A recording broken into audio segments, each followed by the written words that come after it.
Kal Kadosh, Boker Or, Bekiim Bahalacha 2, Siman 1, day 21, Halacha Samech Zayin 67. We're talking about now the additional passages. So now we're going to speak about the 10 Commandments. So 67, some people have the practice of saying the 10 Commandments, the Seder Dibrot, every single day. This is not included in the part of the Shachrit prayers and is not recited in the community, only by individuals by a voluntary basis. The custom of Sephardic Jews is not to recite it as all, even as individuals. 62.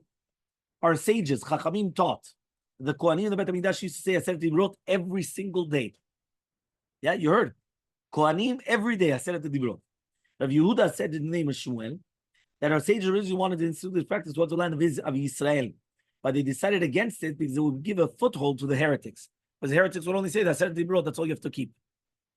Very easy Torah, 10 commandments. That's it. So Rashi explained that our sages faced fear that if ignorant Jews saw that we gave so much importance, they would get the idea that the 10 Commandments is the only portion of the Torah that was given by Hashem. So based on this, the Rashba comes and he says, you're not allowed to do it as a community. Yeah, you're not allowed to read it as a community, like every single day. The Tur wrote that it's commendable to say it every single day. On the account of the Katat Yitzchak, the passage of the Manah, the 10 Commandments, Maran commented in the Bet Yosef that this does not contradict the sages' teaching in Berachot. It is forbidden to say it as a congregation. But as an individual, nobody's going to say anything. The contrary, it's good. Say it. By the way, what's the problem? Say it. 10 commandments every single day. The Shulchan Aruch states. The Shulchan Aruch states that it's commendable to say the 10 commandments every single day. As the Rama explains in his glossary, this refers to an individual, not a congregation. The Shlomo Luria, however, ruled that it's permissible for a congregation to say it every single day. He explained that our Chachamim said that it include together with Shema or before the Amidah. That's the Sul. But just to say it at any time, that you're allowed to do it. He related that he was accustomed to say that out loud every single day before Baruch Shamar. And in practice, we are to follow Maran's ruling. Don't do it as a congregation. Yeah, don't do it as a congregation. Chaim Vital wrote that in his youth, he used to say 10 commandments in the passage of Manah every single day before Shachrit, but that Oziel told him, don't do that. Regarding the 10 commandments, Oziel explained that since our sages frowned upon the practice of reciting them, anyone who chose to recite them apparently thinks that he's greater than the sages. That Chidat deduced from the Oziel HaKadosh that even an individual should not recite it. Even an individual should not recite it. He added that it could be that the Oziel was against them before Shachrit, but maybe after Shachrit, maybe you could say it. But apparently, according to Rav Chidat, it is permissible to say the 10 commandments afterwards, but not as a single addition to one's prayer, even after Shachrit. Perhaps this is the source of the Halacha Brura's ruling that the common custom is not to recite the 10 commandments, whether as a congregation or as an individual, whether before Shachrit or after Shachrit. Standing while listening to the 10 commandments. The Rambam wrote that it is forbidden to stand up while the cantor reads the Torah passage of the 10 commandments. This is because such a practice will lead people to think that the section of the Torah is more important than the rest of the Torah, which could have serious consequences. That Rishon LeZion ruled based on this, that it is forbidden for a congregation or individual to stand up while the cantor reads a section of the Torah. Nevertheless, one must not instigate in arguments in the synagogue if people insist on standing. Meaning, our custom is to stand up, so you stand up anyway. If you remember, we brought down Rav Mazuz, and Rav Mazuz answered up the custom. The majority of the times, who gets the aliyah? The rabbi. Anyway, you stand up for the rabbi when he gets aliyah, so therefore you stay standing, and then there's no problem. Understand? Because that was the original custom. The original custom was to stay standing from the beginning of the until the end.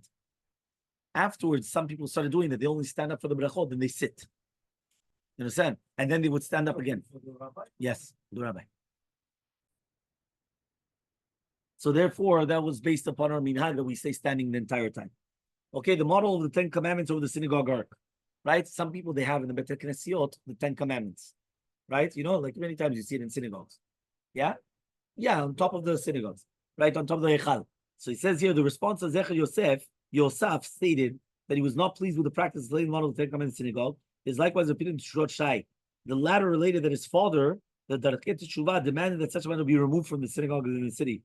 Right? The response likewise ruled that it's just so we do not to recite it, so too we shouldn't display it. So therefore, it's not good to have it on. Yeah, the 10 commandments. The Me'asef Lekol Machanot, he cited the Orach Ne'eman, who ruled leniently.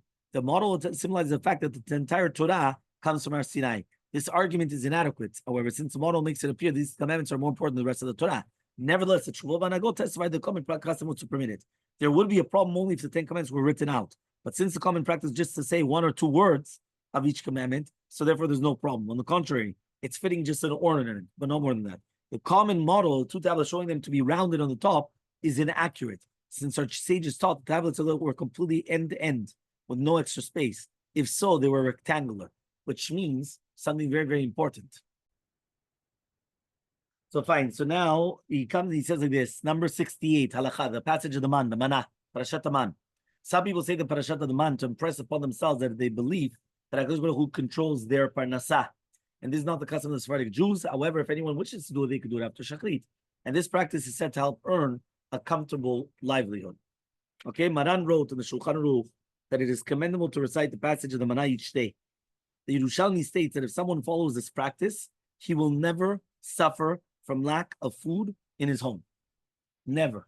So that's incredible. You sound like mamash at, yeah? Rabbi claimed that this is the tradition of the sages, and the Tashbitz added that Talmud Yerushalmi concludes that this part, that his promise is guaranteed. As explained in the previous footnote, Chaim Vital said he used to say it every single day, so the Arizal told him not to do it.